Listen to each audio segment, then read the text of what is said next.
되었으므로 그러면 이제 기도로 오늘 어버이 주일 예배 시작하겠습니다. 하나님 아버지 감사합니다. 오늘도 이 예배를 통해 하나님의 크신 은혜와 평강이 자유교회 성도님들과 함께 하시길 기도드립니다. 특별히 이 땅의 모든 어머님들께 주님의 은혜가 가득하시길 간절히 기도드립니다. 아멘.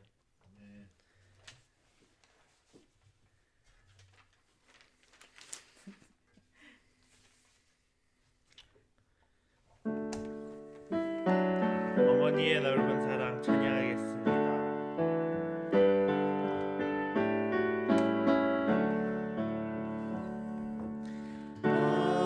어머니의 넓은 사랑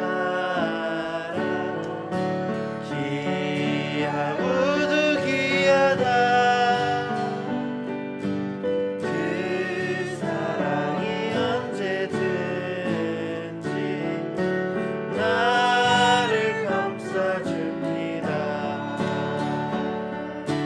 내가 울 때 어머니는 주께 기도드리고, 내가 기뻐 웃을 때에 찬송 부르십니다.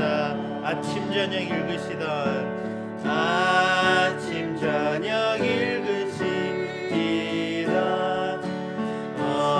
어머니의 성경책, 그때 남은 구절마다 모습 본 듯합니다. 있는 자는 누구든지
이름을 거룩하게 하시며 아버지의 나라가 오게 하시며 아버지의 뜻이 하늘에서와 같이 땅에서도 이루어지게 하소서.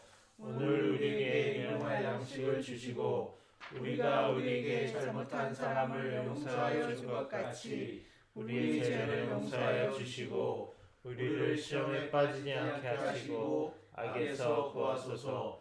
나라와 권능과 영광이 영원히 아버지의 것입니다. 아멘.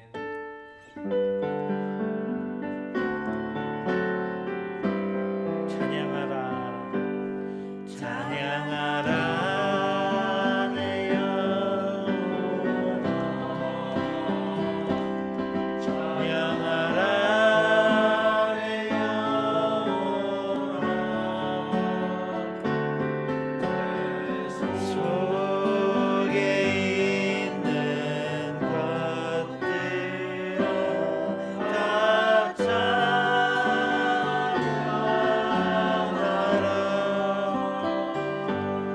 감사하라 내 영혼아 감사하라 내 영혼아 속에 있는 것들아 다 감사하라 기뻐하라 내 영혼아 기뻐하라 내 영혼아 내 속에 있는 것들아 다 기뻐하라.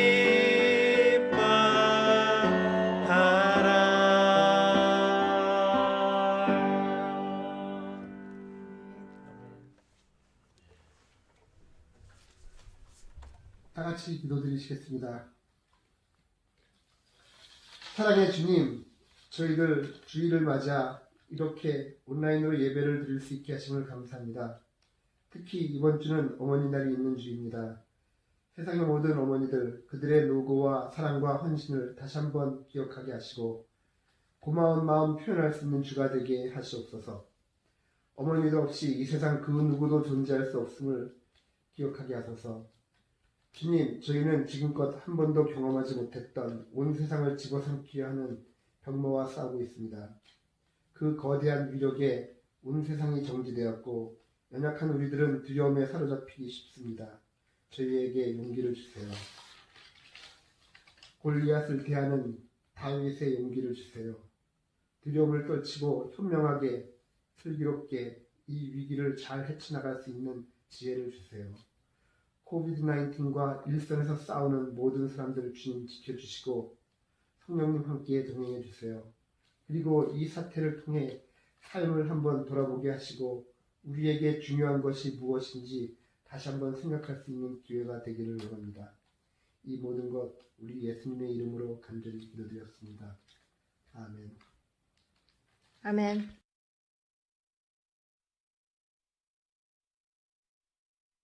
세상을 이미 떠나가신 우리 어머니,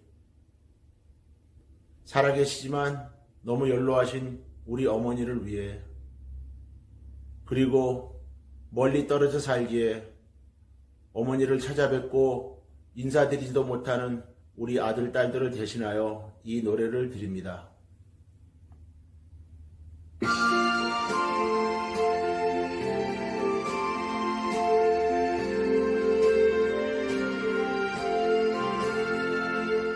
나 실제 괴로움 다 잊으시고 기르실 제 밤낮으로 애쓰는 마음 진자리 마른 자리 가라지시며 손발이 다 닳도록 고생 하늘 아래 그 무엇이 넓다리요. 어머님의 희생은 가히 없어라. 여보, 고생 많이 했지? 너무너무 고마워. 진심으로 당신을 사랑해. I love you.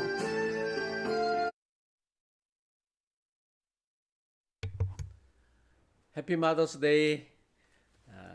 9번째 온라인 예배를 드립니다. 오늘도 온라인 예배에 참석해 주신 우리 모든 자유교회 성도님들 감사드리고 환영하고, 또 오늘도 함께 드리는 이 예배를 통하여 우리 모든 자유교회 성도님들 가정마다 하나님의 놀라운 은혜가 충만히 넘쳐나시기를 축복합니다. 오늘은 뭐 잘 아시다시피 어머니 주일로 예배를 드립니다. 세상에서 가장 아름다운 이름 어머니들에게 하나님의 크신 은총이 풍성히 넘쳐나기를 축복합니다. 정말 어머니들, 특히 이 코비드 19 사태로 인하여서 어느 때보다 더 힘든 시간들을 보내시고 계시리라 생각합니다. 힘내시고 또 이 마더스데이를 통하여서 작은 위로와 또 격려를 받을 수 있는 그런 날이 되었으면 좋겠다 생각합니다. 그리고 같이 예배드리는 우리 아빠들, 오늘 어머니를 행복하게 해주시고 또 여러분의 어머니를 기억하면서 오늘도 은혜로운 예배 하루가 되시길 바라겠습니다. 오늘 기도 순서를 보내주신 정재영 지사님 감사드리겠고요. 다음 주에는 우리 최정화 지사님이십니다. 최정화 지사님께서 우리 기도를 보내주셨으면 좋겠고요. 오늘 특별 찬양해 주신 우리 이창호 원사님 감사드립니다. 아주 큰 용기를 내셔서 아주 은혜로운 찬양을 해주시고 또 특송을 해주셨고 또 엄마들을 위해서 좋은 고백들을 해주셔서 너무 감사합니다.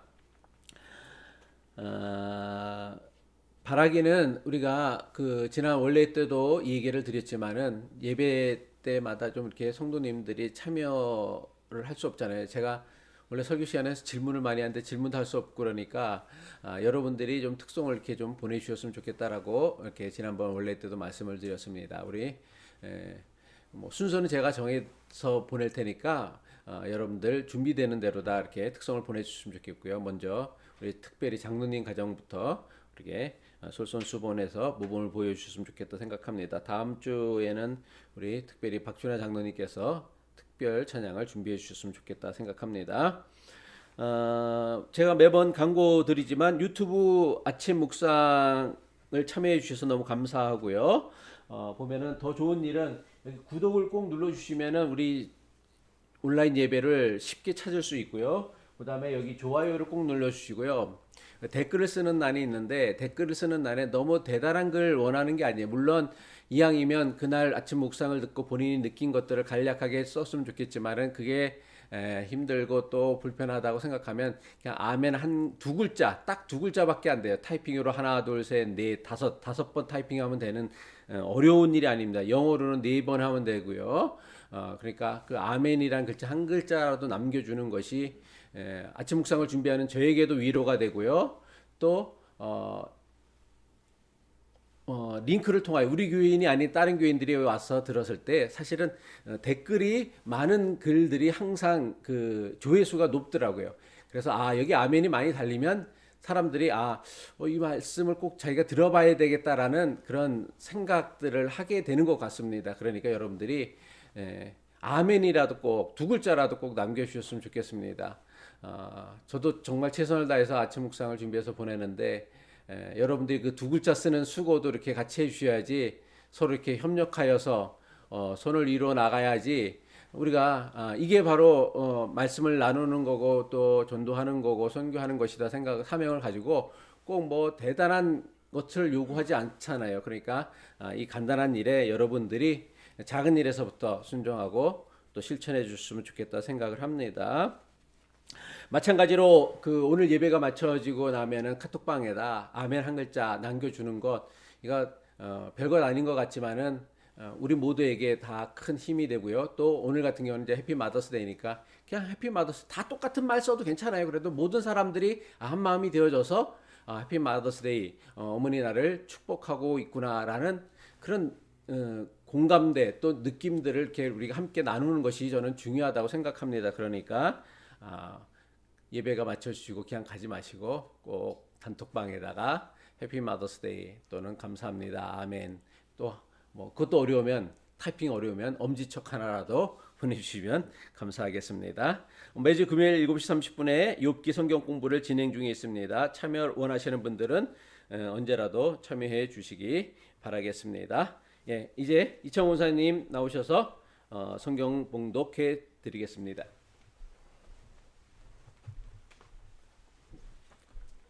네, 오늘의 성경 말씀을 봉독하겠습니다. 원래는 룻기 2장 14절부터 23절까지였는데 오늘 목사님께서 14절부터 23절까지만 말씀해 주신다고 하셨습니다. 봉독하겠습니다. 식사할 때에 보아스가 룻에게 이르되 이리 와서 떡을 먹으며 내 떡 조각을 초에 찍으라 하므로 룻이 곡식 베는 자 곁에 앉으니 그가 볶은 곡식을 주매 룻이 배불리 먹고 남았더라.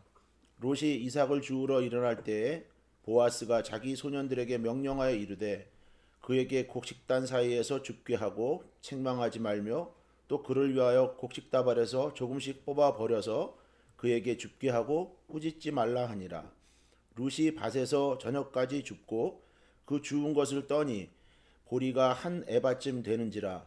그것을 가지고 성읍에 들어가서 그 시어머니에게 그 주운 것을 보이고 그가 배불리 먹고 남긴 것을 내어 시어머니에게 드리매 시어머니가 그에게 이르되 오늘 어디서 주웠느냐 어디서 일을 하였느냐 너를 돌본 자에게 복이 있기를 원하노라 하니 룻이 그 누구에게서 일했는지를 시어머니에게 알게 하여 이르되 오늘 일하게 한 사람의 이름은 보아스니이다 하는지라. 나오미가 자기 며느리에게 이르되 그가 여호와로부터 복받기를 원하노라. 그가 살아있는 자와 죽은 자에게 은혜 베풀기를 그치지 아니하도다 하고 나오미가 또 그에게 이르되 그 사람은 우리와 가까우니 우리 기업을 물을 자 중에 하나이니라 하니라. 아멘. 아멘.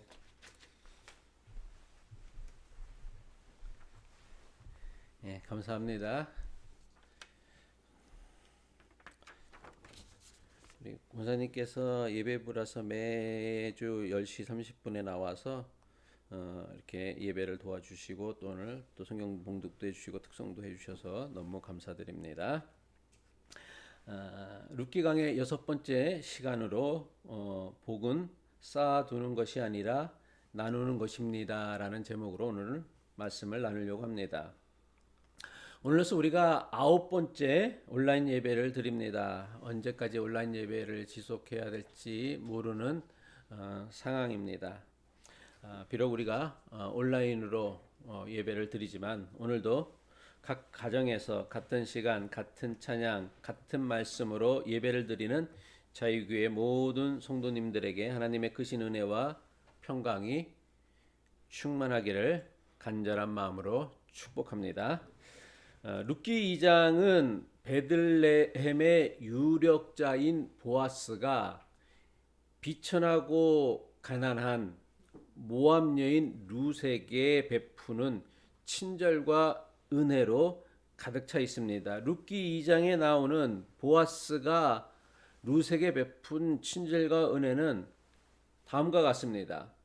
보아스는 먼저 모압 여인 룻에게 다른 밭에 가지 말고 자기 밭에서 마음껏 이삭을 주라고 합니다.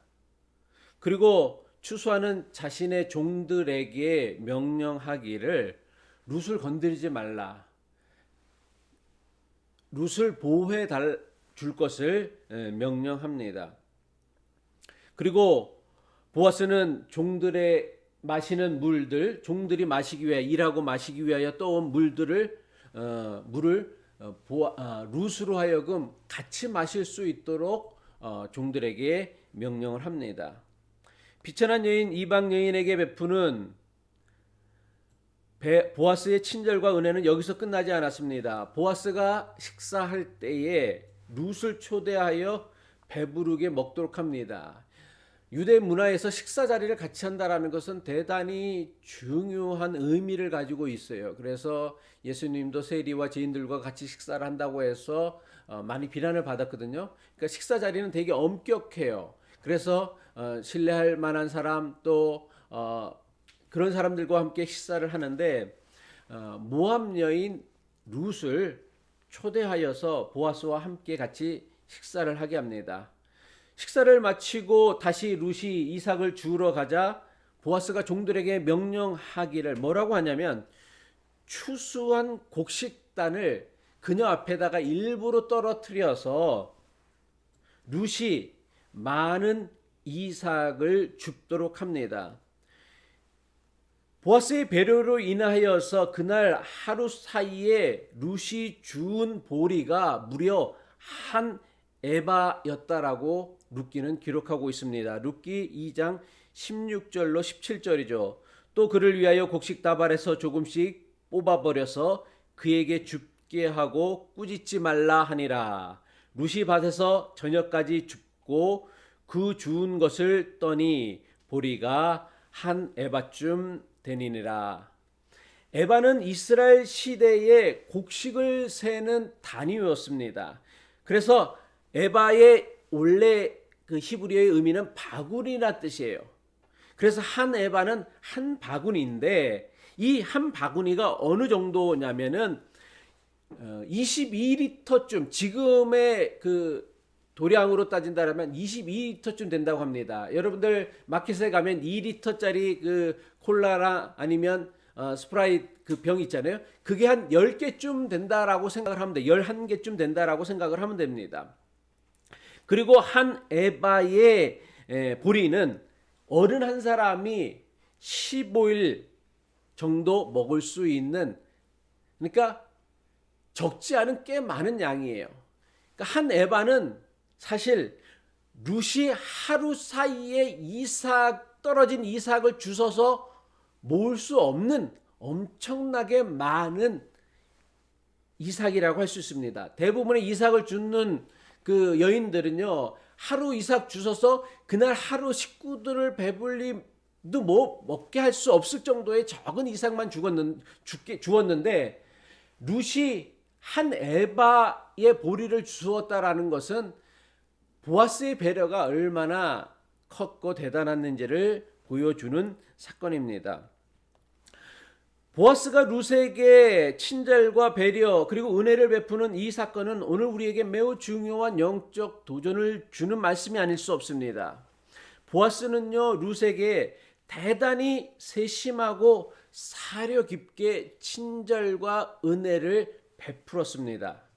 보아스는 룻에게 추수한 곡식단을 그냥 줄 수도 있었어요. 네가 어렵고 힘든 형편이니 내가 추수한 것 중에 일부를 떼어서 네가 가져가라 이렇게 할 수도 있었습니다.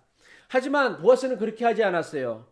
그는 일부러 종들에게 곡식단을 떨어뜨려서 룻으로 하여금 이삭을 많이 줄 수 있도록 배려해 주었습니다. 보아스는 가난하고 비천한 이방 여인 룻이 동정을 받는 느낌이 들지 아니하도록 세심하게 배려하였고 친절을 베풀어 준 것입니다.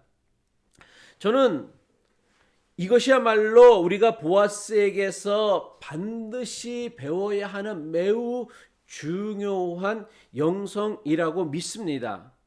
제가 일전에도 말씀을 드렸지만요, 친절은요, 하나님을 믿는 사람이 반드시 가져야 하는 매우 중요한 영성입니다. 개인적으로 저는요, 친절하지 않은 사람은요, 아무리 그 사람이 종교 행위를 열심히 한다고 해도 저는 가짜 신앙인이라 생각해요. 하나님은 친절하신 하나님이시고요, 예수님은 친절하신 예수님이세요. 그리고 그 친절하신 하나님과 예수님을 믿는다고 하는 하나님의 자녀들이, 하나님을 믿는다고 하는 사람들이 친절하지 않다라는 것은요, 친절이라는 게 대단히 많은 노력을 필요하는 게 아니에요. 근데 그 친절마저도 하지 않는다라는 것은 그 사람 마음에 하나님 예수 그리스도의 영이 없을 뿐만 아니라 성령이 거주하지 않을 뿐만 아니라 예수 그리스도를 믿는 사람이 저는 아니다라고 생각합니다. 친절은요, 사랑의 하나님을 믿는 사람에게서, 친절의 하나님을 믿는 사람에게서 반드시 나타나야 하는 가장 중요한 영성이에요. 저는 개인적으로 방언의 은사보다, 치유의 은사보다 친절의 은사가 훨씬 더 중요하다고 생각을 해요. 이건 누구나 할 수 있는 거거든요. 대단히 어려운 일이 아니거든요. 특별한 어떤 신비한 영적인 체험이 없어도 할 수 있는 일이거든요. 그저 우리에게 베풀어 주신 하나님의 은혜를 감사할 줄 아는 사람, 우리에게 베풀어 주신 예수 그리스도의 사랑에 감사할 줄 아는 사람이라면 누구나 할 수 있는 것이거든요.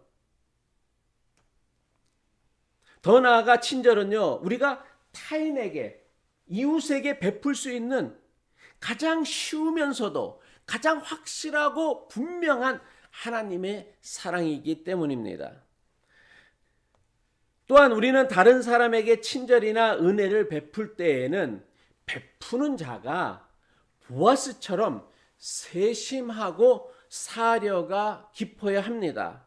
물론 누군가에게 친절을 받는 사람도 상대방의 선의를 좋게 받아들일 수 있는 그런 마음이 있어야 합니다. 하지만 더 중요한 것은요, 친절을 베푸는 사람이 보아스처럼 세심하고 사려 깊게 친절을 베풀 수 있어야 한다라는 거예요.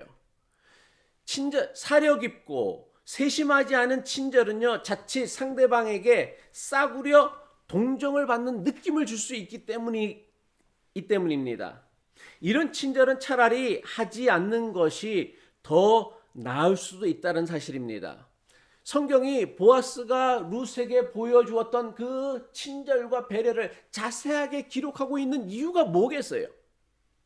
친절을 베푸는 자의 자세가 어떠해야 되고 태도가 어떠해야 되고 어떤 방식으로 친절을 베풀어야 되는지를 가르쳐 주기 위하여 성경은 굳이 그 긴 내용을 통하여서 보아스가 룻에게 베푸는 친절을 자세하게 기록하였다라는 것입니다. 보아스가 룻에게 보여준 친절은 그야말로 세심하고 사려 깊은 탁월한 친절이며 영성이었습니다.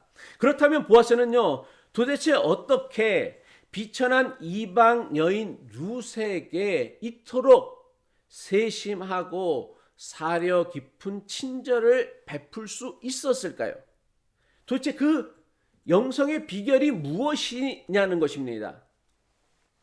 보아스가 그 누구보다 세심하고 사려 깊은 친절의 영성을 가질 수 있었던 결정적인 이유는 저는 그가 비천한 이방 여인 라합의 아들이었기 때문이라고 생각합니다.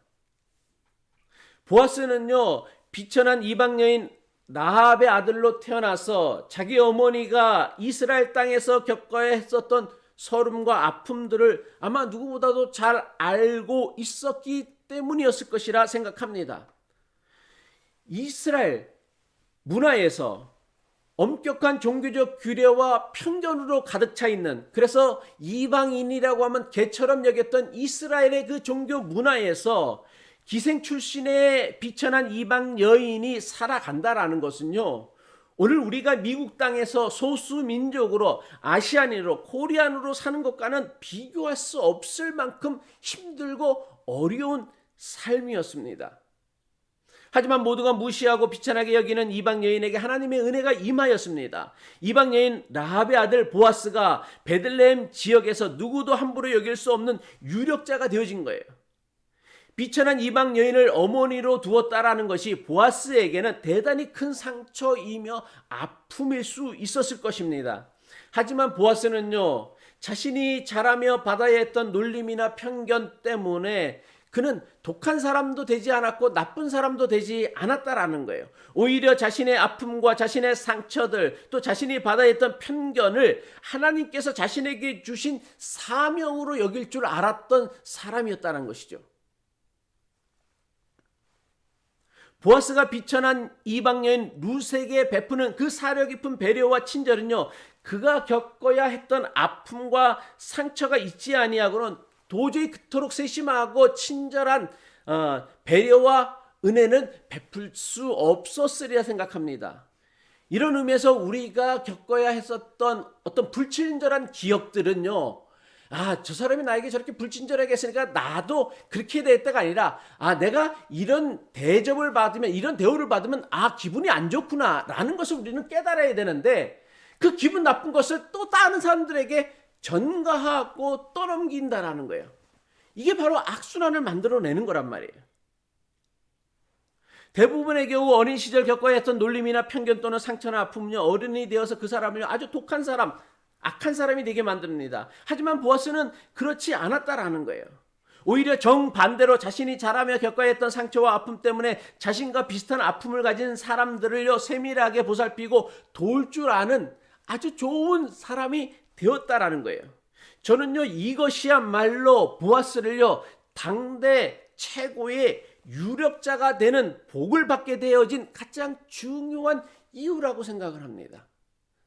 하나님의 은혜를 풍성히 누리기를 원한다라면요, 보아스가 우리에게 가르쳐주는 영적 원리에 충실해야 한다라는 거예요.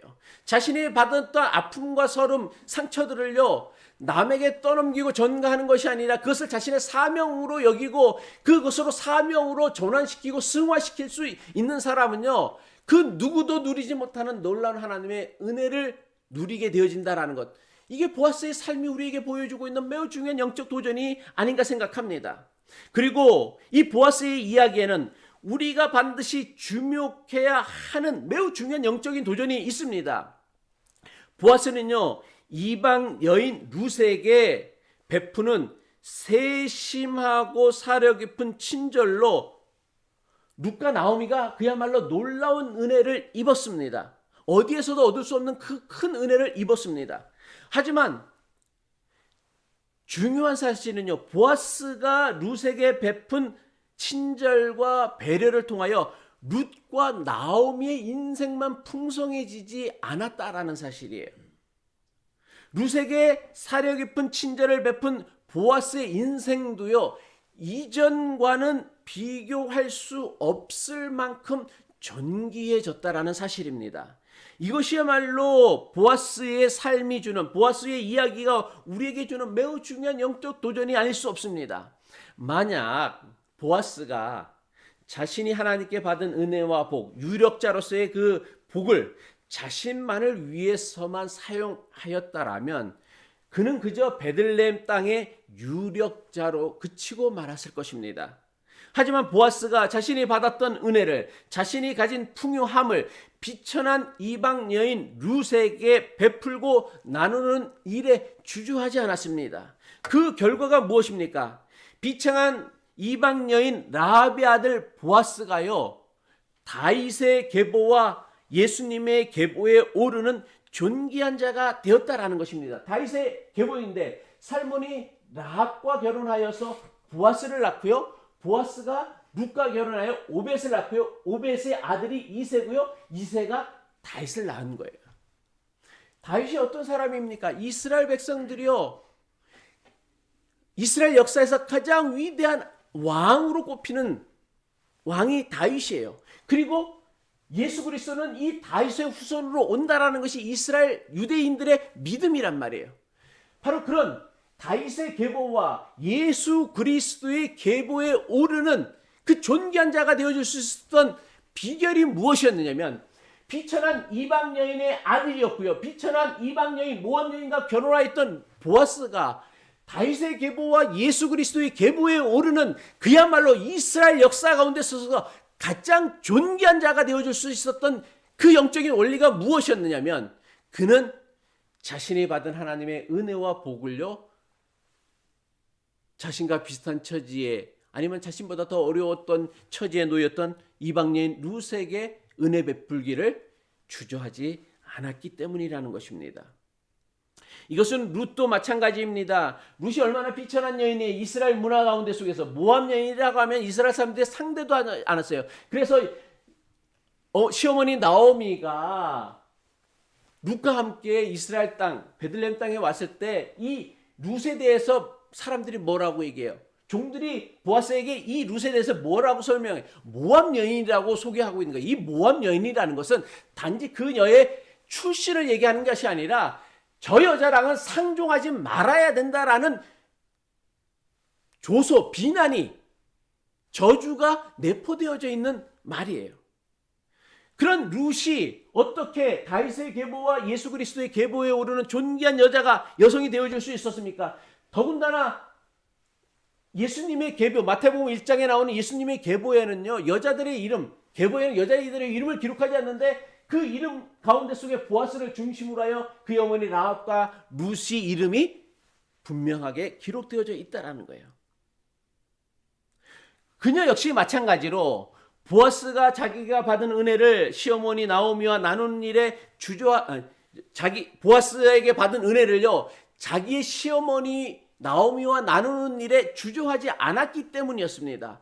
룻은요, 남편과 두 아들을 잃은 시어머니 나오미를 끝까지 돌보기 위하여 이스라엘 땅까지, 그녀에게는 이방의 땅이라 할 수 있는 이스라엘 땅까지 따라왔습니다. 그리고 새벽마다 밭에 나가서 이삭을 주어 자신의 시어머니를 먹여 살렸습니다. 룻기 2장 18절의 말씀이죠. 그것을 가지고 성읍에 들어가서 시므에게 그 주운 것을 보이고 그 배불리 먹고 남긴 것을 내어 시므에게 드리매. 여기서 시어머니 나오미에게 룻이 드린 배불리 먹고 남긴 것은요, 먹고 남은 찌꺼기, 먹고 남은 음식 잔반을, 아니면 먹고 남은 그 음식들을 투고해 갖고서 어머니에게 드렸다라는 게 아니에요. 이것은요, 보아스가 베푼 친절의 크기가 얼마나 세심하였는지를 보여주는 말씀이라 할 수 있습니다. 보아스는요, 룻에게 같이 와서 식사를 하라고 하면서 곡식을 주었습니다. 근데 보아스가 룻이 먹을 만큼만의 양을 주게 되어지면 마음씨 착한 룻이 그 음식을 다 손에 대지 아니하고 그 음식을 그대로 가서 자기 시어머니에게 줄 것을 누가 아는 거예요? 보아스가 아는 거예요. 우리 어머니들도 다 그러하잖아요. 물론 지금의 음식이 넘쳐나지만 뭔가 좋은 거, 맛있는 거 생기면 늘 자식을 먼저 생각을 하고 자녀들에게 갖다 주려고 하고, 그것이 귀하여서 넉넉하지 않으면 자기가 먹을 것을 먹지 아니하고, 그래서 오죽하면은 그 G.O.D가 그래서 어머니는 짜장면이 싫다고 하셨어요. 그게 어머니 심정이고, 이게 바로 룻의 심정이고 룻의 마음이었다라는 거예요. 그래 보아스는 룻에게 볶은 곡식을 나눠주면서 그녀가 먹고도 남고 그 어머니에게도 갖다 줄 수 있을 만큼의 넉넉한 양을 주었다라는 거예요. 그리고 룻은요, 자기에게 받은 넉넉한 것을요, 자기 어머니와 나누는 일에 주저하지 않았어요. 나오미는 룻을 통하여 보아스가 베푼 사려 깊은 친절과 배려를 들었습니다. 그러자 나오미는 그 즉시로 보아스를 축복합니다. 룻기 2장 20절의 말씀이죠. 나오미가 자부에게 이르되 여호와의 복이 그에게 있기를 원하노라. 그가 살아 있는 자와 죽은 자에게 은혜 베풀기를 그치지 아니하도다 라고 얘기를 해요.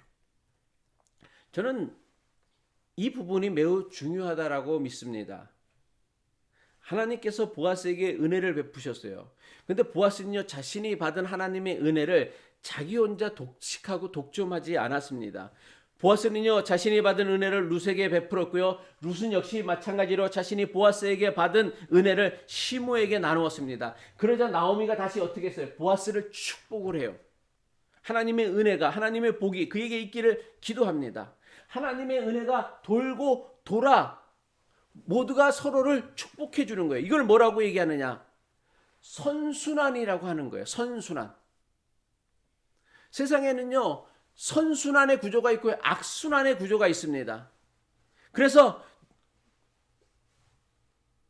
사업가는 노동자들에게 정당한 보상을 해주고, 또 종업원은 자기 기업처럼 그 일을 위해서 일해주고, 그러면 회사 이익이 증대되고, 또 그 추가된 이익을 가지고 또 종업원들에게 더 많은 임금을 보장해주고, 이런 것들이 우리 사회가 추구해야 되는 선순환의 구조라는 거예요. 그런데 우리는요, 탐욕스러워서요, 선순환의 구조를 만들지 못하고요, 자꾸만 자기 혼자 중간에서 혼자만 먹으려고 하는 거예요. 혼자만 독식하려고 하는 거예요. 혼자만 챙기려고 하는 거예요. 그러다 보니까 그게 뭐가 되어지는 거예요?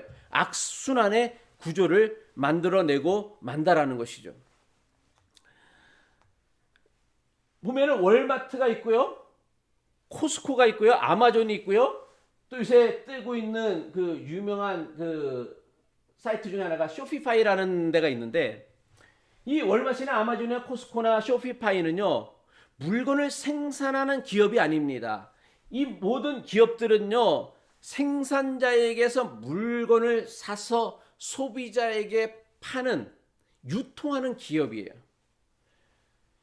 최근 10몇 년이 넘도록 세계 최대의 기업, 최고의 매출을 기록하는 기업은요, 월마트라고 합니다. 2등하고는 차이가 나지 않을 정도로 엄청나요. 그 수십 년째 월마트가 그 1위를 지켜오고 있어요. 근데 재밌는 사실은 이 월마트나 그리고 급부상하고 있는 아마존이나 코스코나 쇼피파이 이런 모든 기업들이요, 생산하는 기업이 아니라 유통하는 기업이에요. 그러니까 지금 21세기의 가장 중요한 기업은요, 생산하는 기업보다는 유통하는 기업이라고 합니다. 그런데 이 유통을 하는 기업이 물건을 제때 소비자에게 팔지 못하고 창고에 쌓아두는 물건을 상준아 뭐라고 하는지 알아? 어떻게 알았어? 그거 봤구나. 맞아요. 그걸 재고라고 해요. 물건이라는 게, 유통하는 기업은요, 제때 물건을 사서 제때 팔아야 되는 거예요. 근데 그게 제때 팔리지 아니하고 쌓이게 되면 그게 재고가 되는 거예요. 그래서 창고에 가득 쌓이게 되어지고 매장을 가득 채우게 되어집니다. 그러면 뭐예요? 재고가 기업인에게는 뭐가 되어져? 부담이 되어진다라는 거예요. 그래서 유통하는 기업에 있어서 최고의 그 승패는 어디에 달려있냐면 재고를 어떻게 관리하느냐에 달려져 있다라는 거예요. 소비자의 니드를 정확히 예측해 갖고서 소비자가 원하는 만큼의 물건을 확보해 놓을 수 있어야 되고요. 또 그것을 제때 팔아야 되는 거예요. 그렇지 아니하고 소비자가 원하지 않은 물건을 너무 많이 쌓아두면 그건 나중에 다 뭐예요? 아끼다가 똥 된다고 그냥 쓸모없는 것들이 되어주고 만다라는 거예요. 그래서 팔지 못하고 창고에 가득 쌓아둔 재고는요, 유통하는 기업에서는 돈을 버는 물건이 아니라 비용만 축내는 물건이 되는 거예요. 그래서 유통을 하는 기업에서는요, 재고를 없애기 위해서 어떻게 하냐면 심지어 자기들이 생산자에게서 사온 가격보다 더 싸게, 그야말로 미치고 파는 일이죠. 미치고 자신이 산 가격보다 더 싸게 물건을 파는 경우가 있습니다. 이걸 뭐라고 하냐면, 이걸 얘는 뭐라고 해? 이은, 이걸 뭐라고 하냐고? 어떤 세일? 클리어런스 세일이라고 해요. 그러니까 창고 정리, 한국엔 창고 정리, 창고 뭐 대방출, 우리가 망했습니다. 그래서 창고를 다 오픈합니다. 해갖고서 재고를 덜어버리죠. 왜? 물건을 파는 사람이, 장사꾼들은 절대로 미치고 안 판다고 하는 사람들이 미치고 또 팔아야 하는 이유가 뭐냐? 팔리지 않는 물건이요, 재고로 쌓여서 창고나 매장의 자리를 차지하는 것보다 차라리 조금 손해를 보더라도요, 물건을 빨리 팔아버리는 것이 훨씬 더 유통하는 기업에서는 유리하기 때문이에요. 오래되어 안 팔리는 물건을 쌓아두는 것보다는 빨리 팔아버리고 새로운 물건을 좀 더 비싸게 파는 것이 유통을 하는 기업으로서는 훨씬 더 이익이 되기 때문이라는 것입니다. 저는요, 바로 여기에서 교회가 매우 중요한 인사이트를 얻어야 한다고 생각을 합니다. 교회는요, 은혜를 생산하는 기업이 아니에요. 우리는 연약하고 능력이 없어서 우리는 은혜를 생산해낼 수가 없어요. 우리는요, 교회는요, 성도는요, 어떤 단체냐? 우리는 하나님께 받은 은혜를, 하나님께 받은 사랑을, 하나님께 받은 복을요, 세상에 유통하고 다른 사람들과 나누는 곳이 교회이고 성도란 말이에요. 교회의 가장 중요한 사명이 무엇입니까? 성도의 가장 중요한 사명이 무엇입니까? 하나님의 사랑과 은혜를 세상에 유통하는 거예요. 하나님께서는 하나님의 사랑과 은혜를 세상에 유통하고 이웃에게 나누기 위하여 우리를 성도로 부르셨고 우리를 교회로 부르셨다란 말이에요. 이거를 교회에서는 전문 용어로 뭐라고 하냐면 전도라고 얘기하고 선교라고 합니다. 하지만 너무나 많은 교회가요, 전도나 선교의 본질적인 의미를 왜곡하고 있습니다. 그래서 오늘날 많은 교인들이 생각하는 전도는 뭐예요? 자기 교회 교인 수 늘리는 걸 전도라고 생각을 해요. 이건 뭐 부흥도 마찬가지고 자기 교회 교인 수가 늘어나는 게 부흥이라고 생각해요. 또 선교는 뭐냐? 다른 종교인, 타 종교인들을 기독교로 개종시키는 것만을 선교라고 생각하고 여기는 경향들이 있다라는 거예요. 개인적으로 저는요, 제 개인적인 생각이에요. 전도나 선교에 대한 이런 식의 신앙이 오늘날 기독교 신앙을 매우 심각한 위기에 빠뜨렸다라고 생각합니다. 전도와 선교의 본질은 뭐냐면 하나님께서 우리에게 베풀어 주신 은혜와 복을요, 세상에 유통하고 사람들에게 나누는 거란 말이에요. 너 우리 교회 나와, 너 꼭 예수를 믿어야 돼가 아니라 하나님께 받은 은혜와 사랑을요, 세상에 유통하는 거예요.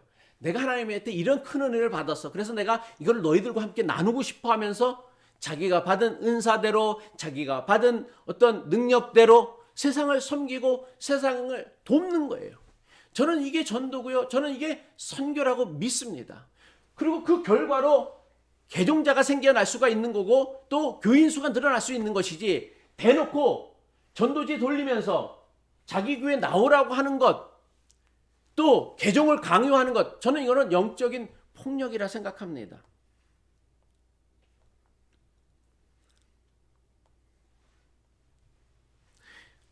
전도를요, 자기 교인 수 늘리는 것, 또는 선교를요, 타 교인을 기독교로 개종하는 것, 이런 식으로 생각하는 전도나 선교는요, 세상에 유통해야 할 하나님의 사랑과 은혜를요, 자기 교회나 자기 교단에만 쌓아두는 것입니다. 물론 그 결과로 교회는요, 예전과 비교할 수 없을 만큼 많아졌고요, 교인들도 많아졌습니다. 하지만 우리가 엄중히 한번 물어봐야 한다는 거예요. 예전과 비교할 수 없을 만큼 많아진 교회와 교인 때문에 세상은 과연 더 좋아졌느냐라는 거예요. 더 나아졌느냐라는 거예요. 하나님의 은혜를 받고 하나님의 사랑을 받고 하나님의 복을 받은 사람들이 많아졌어요. 그리고 교회가 많아졌어요. 그러면 예전보다 세상이 더 좋아져야 될 거 아니에요. 그런데 과연 그렇게 해서 많이 늘어난 교회와 교인들 때문에 세상은 예전보다 더 좋아졌느냐라는 거예요. 저는요, 아무리 생각해도 이런 주장에 동의가 할 수 없어요. 오늘날 교회의 가장 심각한 문제가 무엇입니까? 하나님의 은혜를 구하려고만 하고 받으려고만 하지, 받은 은혜를 세상에 유통하거나 나누지 않으려고 합니다. 하나님의 사랑을 받으려고만 하지 받은 사랑을 세상에 유통하거나 나누려고 하지 않습니다. 그래서 교회는 점점 더 커져요. 화려해져요. 멋져가요. 그러나 세상은 하나님의 은혜와 사랑을 나누지도 못하고 유통하지도 못하는 그 교회를 바라보면서 뭐예요? 비난을 하는 거예요. 유통하는 기업이요, 물건을 제때 유통하지 못하고 창고에 쌓아두면요, 재고가 되는 것처럼요, 하나님께 받은 은혜와 사랑을요, 세상과 이웃에게 나누지 못하면요, 하나님의 은혜와 사랑도 우리에게는 뭐가 돼요? 교회는 뭐가 돼요? 재고가 되어진다는 사실을 알아야 합니다. 재고는요, 복이 아니에요. 부담이지. 하나님으로부터 받은 사랑과 은혜 그리고 복을 쌓아둔다고 해요. 이것이요, 교회와 성도를 복되게 하지 않는다라는 거예요. 우리가 분명히 알아야 될 것은요, 재고는요, 복이 아니라 짐입니다. 팔리지 않고 쌓인 재고가 기업을 넘어뜨리듯이 나누지 아니하고 세상에 유통하지 않는 은혜와 복은요, 결국 교회와 성도들을 위험하게 만들 것이라는 사실을 우리가 기억해야 한다는 사실입니다. 이스라엘에는요, 바다라고 불리는 매우 유명한 호수가 두 개가 있습니다. 바로 갈릴리 바다와 사해 바다예요. 사해가 뭐 죽을 사자에다 바다의 자니까 사해라고 해야 맞죠. 죽은 바다. 이 두 바다가 있어요. 근데 이 두 바다, 갈릴리 바다와 사해가 모두 다 여기 갈릴리 북부에 있는 이 헐몬산이라는 곳에서 흘러내려온 물이 모여서 만들어진 곳이 갈릴리 바다이고 사해입니다. 그런데 똑같은 헐몬산에서 흘러나온 물이 모여 만들어진 이 두 호수는요, 서로 다른 두 호수를 만들었습니다. 갈릴리 바다는요 물이 깨끗하고요 물고기가 많아서 이스라엘 사람들에 의해서 축복의 호수, 은총의 호수, 은총의 바다로 불립니다. 그래서 많은 사람들이 여기서 고기를 잡으면서 먹고 살아갈 수 있고요. 많은 사람들이 피크닉을 즐기고 또 그 농업용수로 식수로도 사용할 수 있습니다. 반면에 헐몬산에서 흘러 갈릴리 바다를 거쳐 요단강을 지나 사해에 이른 사해의 물은요 죽음의 물이라고 불립니다. 일반 바다의 염도가 3.5%라고 합니다. 그런데 사해의 염분 농도는요 34.2%. 그러니까 일반 바다의 염분보다 무려 10배가 높은 거예요. 그러니까 어떻게 되어지냐면 사람이 물에 빠져 죽질 않는 거예요. 염도가 너무 높으니까. 그래서 이렇게 바다에 누워서도 신문을 볼 수가 있을 정도로 염분 농도가 아주 높은 것을 우리가 볼 수가 있습니다. 이처럼 사해는요 아주 신비로운 현상을 만들어내는 바다이지만 염도가 너무나 높기 때문에 34.2%의 물에 어떻게 물고기가 살 수 있겠어요? 어떻게 그 물을 사람이 마실 수 있겠어요? 피부에만 닿아도요. 피부가 약한 사람은요. 저도 예전 아주 20몇 년 전에 그 이스라엘 성지 순례를 하면서 사해 바다에 물을 담가 본 적이 있는데 몸을 담가 본 적이 있는데 저는 피부가 너무 약해 갖고요. 거기에 단 1분도 있을 수가 없겠더라고요. 피부가 너무 따가워서요. 그래서 이 바다의 이름을 뭐라고 하냐면 사해라고 하는 거예요. 한번 봅시다. 갈릴리 호수나 사해나 다 헐몬산에서 내려온 같은 물로 만들어진 호수인데 하나의 바다는 축복의 호수라 불리고 또 하나의 바다는 죽음의 바다로 불리는 이유가 무엇일까? 왜 이런 차이가 생겼을까요? 갈릴리 바다는요 주위의 산 헐몬산에서 내려온 물을요 그냥 가두어 모아만 두고 있지 아니하고요 그 물을 또 요단강을 통하여서 사해로 흘려 보낸다라는 거예요. 그래서 아무리 오랜 세월이 흘러도 늘 깨끗한 물을 유지할 수 있습니다. 하지만 사해는요 해수면보다 우리는 해발이라고 하죠. 해발이 기준이거든요. 마이너스 418m래요. 그러니까 얼마나 낮은 지역이에요. 그러니까 이 사해는요 사방 곳곳에서 물이 모이기만 하고 고이기만 하지요 다른 곳으로 흘러갈 수 없대요. 오로지 뜨거운 태양빛에서 물이 증발되어져서 그 해수면을 유지한다고 합니다.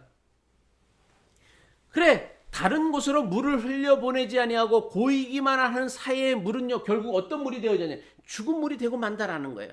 물론 보기에는 대단히 신기할지 모릅니다. 하지만 사해의 물은요 사람이 마실 수도 없고 물고기도 살 수 없고 그 어떤 생명체도 살 수 없는 죽은 물이 되어진 거예요. 그래서 이 바다를 데드시 사해라고 하는 겁니다. 하나님은 사람에게 복 주시기를 즐겨하시는 하나님이십니다. 이것이 성경의 약속입니다. 하나님께서 베푸시는 은혜와 복으로 말미암아 우리의 삶이 복된 인생이 될 수 있었습니다. 하지만 반드시 기억해야 할 사실은요. 하나님께서 베푸시는 은혜와 복은요. 흐르는 물과 같다는 사실을 우리가 기억해야 합니다. 하나님께서는요. 우리에게 베푸신 은혜와 복을요. 우리가 쌓아두고 재고로 쟁겨두기를 원치 아니하고요. 우리가 하나님의 이름으로 세상에 그리고 이웃에게 흘려보내시기를 원하신다라는 거예요. 갈릴리 호수가 끊임없이 물을 흘려보낼 때에 헐몬산으로부터 내려오는 물을 끊임없이 공급받을 수 있는 거예요. 마찬가지예요. 은혜도 복도 마찬가지입니다. 하나님께 받은 은혜와 복을 열심히 유통하고 나누어야지만 새로운 은혜가 우리 인생에 부어진다라는 거예요. 제가 예전에 어떤 분이 이런 얘기를 하는 적을 들었는데 그분이 저한테 얘기해요. 자기가 예전에는 하나님께 받은 은혜가 너무나 커갖고요. 되게 열심히 신앙생활도 하고 했는데 요즘은 그렇지 않아요. 왜 그럴까? 요새는 은혜가 별로 없네요. 그래서 제가 곰곰이 그분의 삶을 이렇게 보면서 생각해 보니까 그분이 하나님의 은혜가 차고 넘쳤을 때 자기가 받은 은혜를 세상에 이웃에게 나누고 유통하는 일에 게을리했던 거예요. 그러니까 더 이상 신선한 하나님의 은혜가 자기에게 흘러오지 않는다라는 거예요. 이건 우리 신앙도 마찬가지예요. 하나님으로부터 은혜를 받기만 하고요. 이웃을 향하여 세상을 향하여 유통하고 나누지 않으면요. 마치 고인물이 반드시 썩듯이요. 우리가 받은 하나님의 은혜와 사랑도요. 썩어 악취를 풍기게 되어지고 말 것입니다. 그래서 하나님의 은혜를 받았다고 하는 사람들이 사람들에게 욕을 얻어먹고 비난의 대상이 되어주는 이유가 뭐예요? 받은 은혜는요, 네가 혼자 독식하고 독점하기 위함이 아니다라는 거. 모든 하나님의 은사와 은혜는요, 세상을 향해 유통하고 세상을 섬기고 이웃을 섬기기 위해 주신 것이란 말이에요. 그게 하나님의 은혜의 특징이란 말이에요. 근데 교회는요, 그리고 성도는요, 하나님께 받은 복을 쌓아두는 창고로 여긴다라는 거. 그래서 더 큰 창고를 지어요. 교인들이 늘어나면 교회를 분립시킬 생각을 해야 되는데 분립시킬 생각을 안 하고 더 큰 교회를 짓는 거예요. 그래서 수십만이 모이는 교회를 짓고서 그것이 마치 하나님의 은혜라고 하는 거예요. 그런 교회들이 다 어떻게 되어졌어요? 썩고 냄새가 나가 악취가 나서 도무지 볼 수 없는 사회의 암덩어리가 되어졌어요. 그럼 매일같이 TV에 언론에 나쁜 뉴스로 등장하는 거란 말이에요. 교회와 성도는요, 하나님께 받은 복을 나누는 배급소가 되어야 합니다. 하나님께서 주시는 은혜와 복에 대하여 우리가 정말 알아야 되는 놀랍고 신비한 사실이 있는데, 세상이 주는 복은요, 내가 독점해야 돼. 그래야 내가 많아져. 그런데 하나님께서 주시는, 전능하신 하나님, 우주 만물의 창조주제시는 하나님께서 우리에게 주시는 복은요, 우리가 아무리 세상에 유통하고 나눈다고 해도 비워지는 게 아니라는 사실입니다. 신비하게도요, 놀랍게도요, 하나님께서 주시는 은혜와 복은요, 나눌수록 점점 더 커지는 복, 나눌수록 점점 더 채워지는 복이다라는 거예요. 크기만 커지는 게 아니에요. 그 내용도 더 좋아진다라는 사실입니다.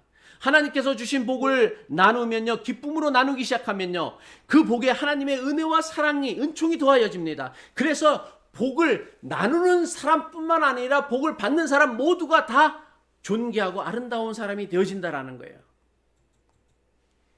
하지만 하나님께서 우리에게 주신 복을 나누지 아니하고 자기 혼자만 누리려고 쌓아두고 독식하게 되어지면 복은요, 반드시 변질하게 되어집니다. 자기 혼자만 쌓아두고 독식하려는 복에는요, 사람들의 미움과 시기와 월망과 불평과 불화가 더하여지기 때문입니다.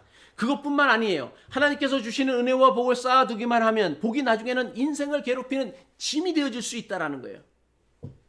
목회를 하면서 여러 사람들을 만나다 보면 가끔 자기 인생이 불행하다며 저에게 하소연하는 사람을 만나게 되어집니다.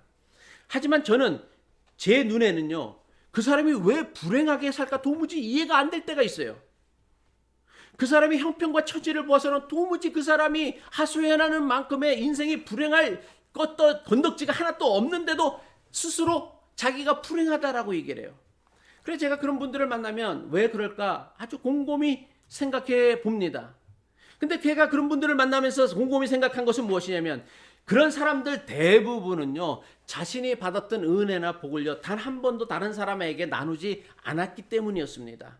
다른 사람에게 한 번도 자신이 받은 은혜를 나누지 못하니까 내가 누리고 있는 것이 정말 복인 줄 모르고 살아간다라는 거예요.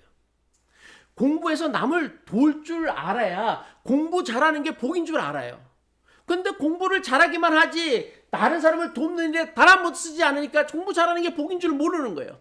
돈을 벌어 남에게 베풀 줄도 알아야 내가 번 돈이 은총이 되고 축복이 되어줄 수 있고 복이 되어줄 수 있어요. 그런데 남들에게 단 한 번도 그 돈을 쓰지 않으니까 이 돈이 복인 줄 모르는 거예요. 은혜인 줄 모르는 거예요. 건강한 몸으로 약한 사람을 도와봐야 내가 누리는 건강이 복인 줄 깨달을 수 있는데, 건강한 몸에 다른 사람, 약한 사람을 도우려고 하지도 않으니까 이 건강함이 자기에게 복이고 은혜인 줄 모른다라는 거예요. 단 한 번도 다른 사람을 돕지 못하고 유통하지 못하고 나누지 못하니까 내가 가지고 내가 누린 것으로 감사하지도 못하고 만족하지도 못하고 기뻐하지도 못한다라는 거예요. 나누지 못하는 은혜와 복은요, 결코 우리를 복되게 하지 못합니다. 여기에는 나눔을 통하여 세상을 치유하시고 회복하기를 원하시는 하나님의 뜻이 숨겨져 있기 때문이에요. 내가 받은 은혜가 내 삶을 풍성하게 하고 존귀하게 만드는 복이 되기를 원하십니까? 그러면 보아스처럼 룻처럼 자신의 받은 은혜를 나누는 일에 인색하지 말아야 됩니다. 그래서 우리가 살아가는 세상을요, 선순환의 구조로 만들 수 있어야 한다라는 거예요. 말씀을 마칩니다. 비록 보아스가 베들레헴 땅에서 돈 많은 부자 유력자였다고는 하지만 그는 여전히 비천한 이방 여인의 아들에 불과했습니다. 하지만 보아스가 자신이 받은 은혜를 나누기 시작함으로 그는 다윗의 계보와 예수 그리스도의 계보에 오르는 그야말로 이스라엘에서 가장 존귀한 가문이 되어졌고 존귀한 사람이 되어졌다라는 거예요. 이것은요, 비천한 모압 출신의 이방 여인 룻도 크게 다르지 않습니다. 그녀 역시 자신의 불행한 처지 때문에 시어머니를 원망하거나 저주하지 않았습니다. 오히려 자신보다 더 비참한 처지의 시어머니 나오미를 긍휼히 여겼고요. 자신이 받은 은혜를 시어머니에게 나누는 일을 주저하지 않았다라는 거예요. 그 결과 보아스의 아내가 되었고요. 다윗의 계보와 예수 그리스도의 계보에 올라가는 그 누구보다 존귀한 인생이 되어졌다라는 거예요.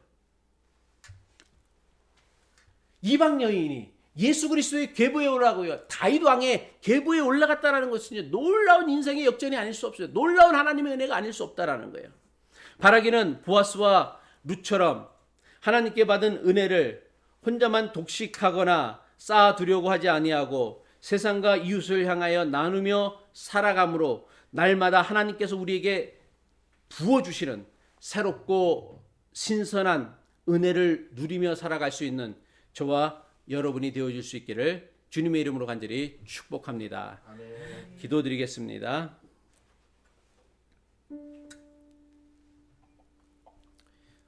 하나님, 저희가 2020년 어머니 주일로 예배를 드립니다. 코비드 19으로 인하여 그 어느 때보다 힘들고 어려운 시기를 보내는 이 땅의 수많은 어머니들, 또 자유교회 어머니들에게 위로부터 베푸시는 하나님의 놀라우신 은혜와 은총이 충만히 넘쳐나게 하여 주시옵시고,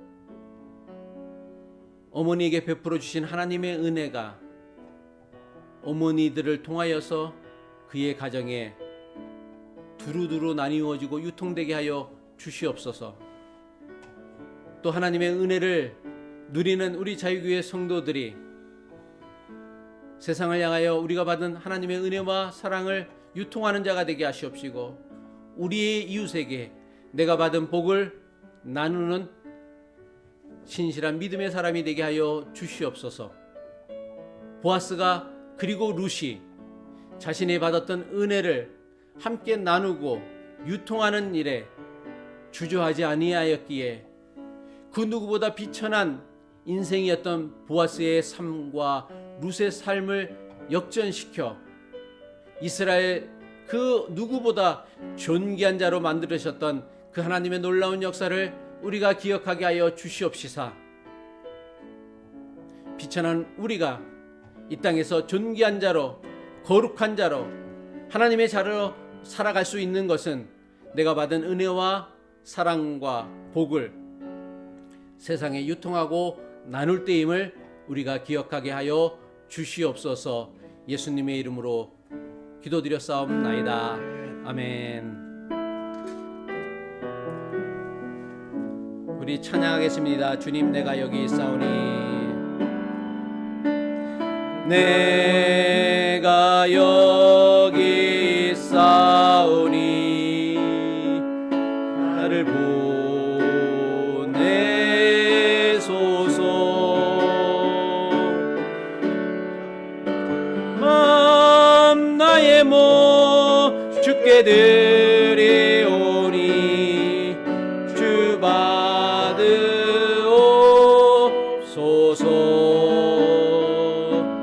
주님, 내가 여기 있사오니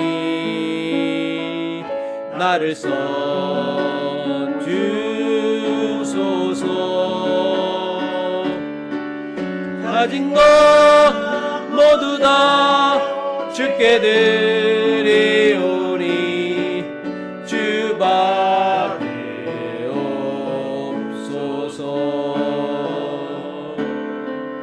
할렐루야,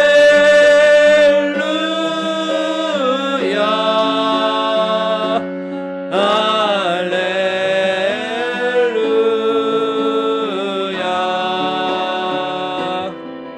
할렐루야.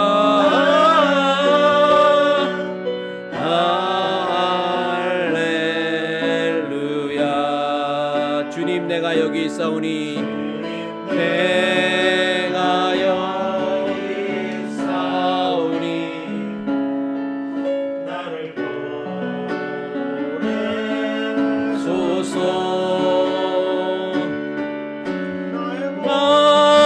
나의 몸 주께 드리오니 주 받으옵소서.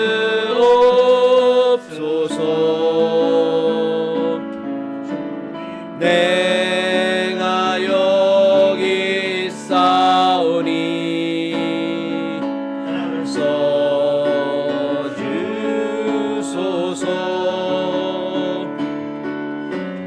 것 모두 다 주께 드리오니 주 받으옵소서.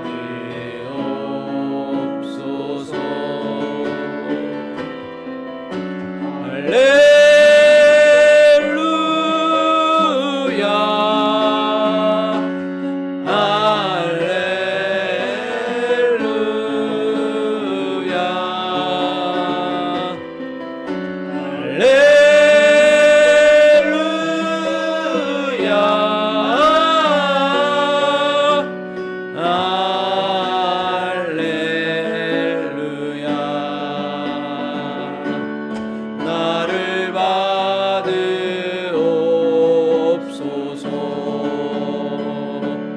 나를 받으옵소서.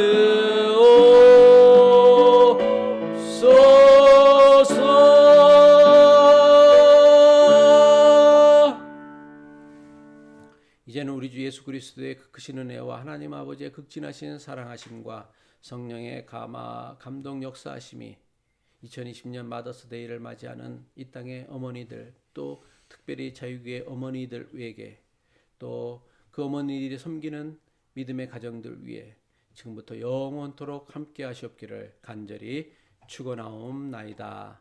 아멘.